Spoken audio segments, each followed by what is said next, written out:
The hospital cafeteria was just about to close when Emma noticed him, an older man, maybe in his late 50s, sitting hunched on the waiting bench outside the emergency department. His clothes were soaked from the relentless rain, his hands were trembling, and his eyes, they looked tired, defeated, almost like they no longer expected kindness from the world. Emma had been working a double shift. She was exhausted, aching, emotionally drained from a grueling day of dealing with emergencies and long-term patients. But something about this man tugged at her. Maybe it was the way he clutched his stomach like he hadn't eaten in days. Or maybe it was the familiar look in his eyes, one she had seen in her mother during hard times. Without saying a word, she approached him and asked softly, "Sir, are you okay?" The man gave a faint smile, more an effort than emotion. "Just trying to get warm. I'm not causing trouble." "You're not," Emma said gently. "Have you eaten?" He hesitated, ashamed. "Not today. Not yesterday either, to be honest." Emma nodded and walked away, not out of disinterest, but with purpose. 10 minutes later, she returned with a tray of food, a bottle of water, and a steaming cup of coffee. She handed it to him without ceremony. "Eat. You matter." The man looked at her as if he hadn't heard those words in years. Why would you do this?" "Because I see you," she said. "And no one deserves to be invisible." He choked up, lowered his gaze, and whispered, "Thank you." Emma sat beside him for a moment, despite being bone-tired. They didn't speak again. But in that silence, something shifted, something bigger than either of them could have imagined. Years passed. Emma never saw him again. Life in the hospital carried on. New patients came, old ones left, some recovered, some didn't. Emma remained the same, steadfast, kind, always going the extra mile. She wasn't perfect. She had days when she cried in the supply closet, or questioned why she chose this life. But no matter how hard it got, she stayed because of moments like that night, small flickers of humanity that reminded her the work mattered. She had grown up in poverty herself. Her mother, a factory worker, had raised Emma and her brother alone after their father left. Money was always tight. Emma remembered nights when her mother went without food so they could eat, and the embarrassment of being the only kid in class without lunch. It was a school nurse, years ago, who once noticed her hunger and left sandwiches in her backpack. That simple act of kindness planted the seed for the woman she'd become.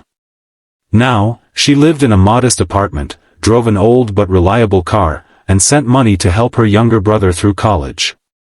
She had no dreams of grandeur, no expectations of reward. Just the quiet hope that the people she cared for left a little more whole than when they came. One sunny morning, years after that rainy night, Emma received a call to attend a mandatory meeting in the hospital's auditorium.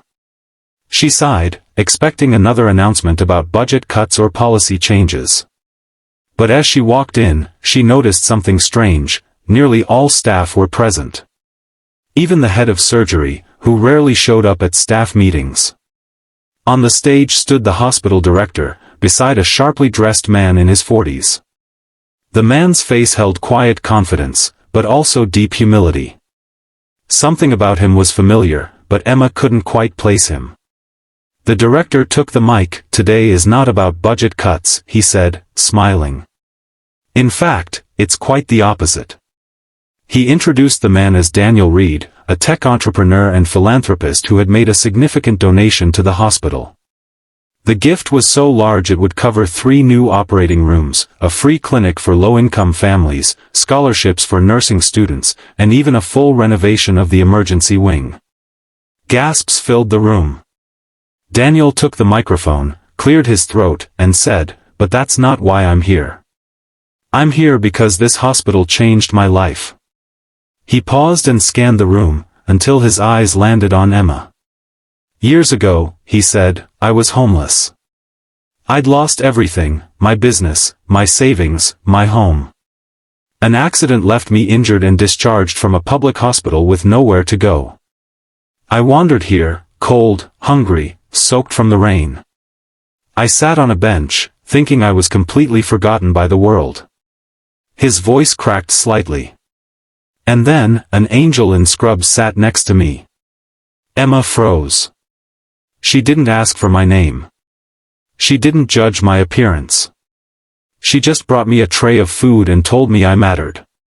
That moment changed everything. Her kindness reminded me that I wasn't invisible. Now everyone was turning to look at her. That nurse was Emma. The room erupted into applause as Emma's eyes filled with tears. Her knees nearly buckled as her co-workers hugged her. Daniel continued, I started over from that day. I took odd jobs. I borrowed a donated laptop, taught myself coding again, worked night shifts to get off the streets. It took years, but every time I wanted to give up, I remembered that moment. That one person believed I was worth saving. The director stepped up again. As of today, we are renaming the Community Care Center to the Emma Lane Center for Compassionate Healing. Emma couldn't speak. She stood there in disbelief, overwhelmed. Never in her life had she expected recognition. All she had ever wanted was to make someone's worst day a little more bearable. The ripple effects were enormous. The story went viral online. News channels aired it. The hospital was flooded with letters, donations, and messages from people inspired to be kinder. People shared stories of small kindnesses that changed their lives. Schools invited Emma to speak. Nursing students named her as their inspiration. But Emma never changed. She still arrived early, stayed late, and treated every patient like family. Daniel and Emma became close friends. Together, they launched a program called First Meal, which provided warm food to patients in need and partnered with local shelters to help the unhoused get medical care and life coaching. One teenager, Malik, came in after an overdose. He had run away from home and hadn't eaten in 3 days. Emma sat with him, brought him food, and told him, "You can start over, Malik. I've seen it happen." He later enrolled in a culinary school scholarship funded by Daniel.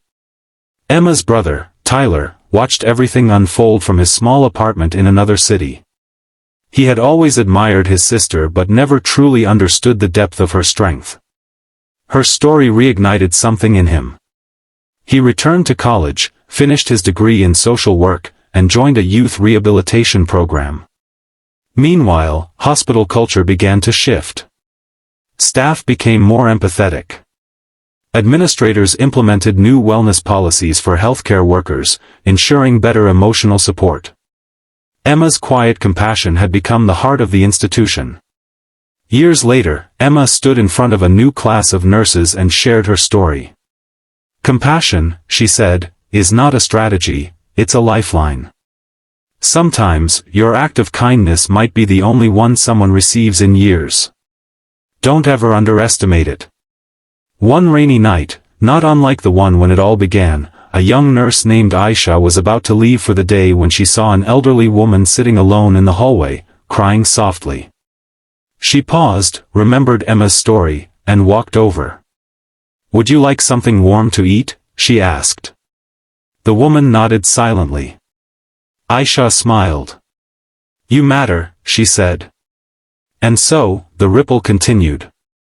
Dear viewer, if this story moved your heart, please like this video, subscribe to Pure Kindness Stories, and share it with someone who might need a reminder that small acts of love can lead to the most extraordinary miracles. Because even one warm meal, one kind word, or one moment of care, can echo for a lifetime. Let's spread kindness, one story at a time.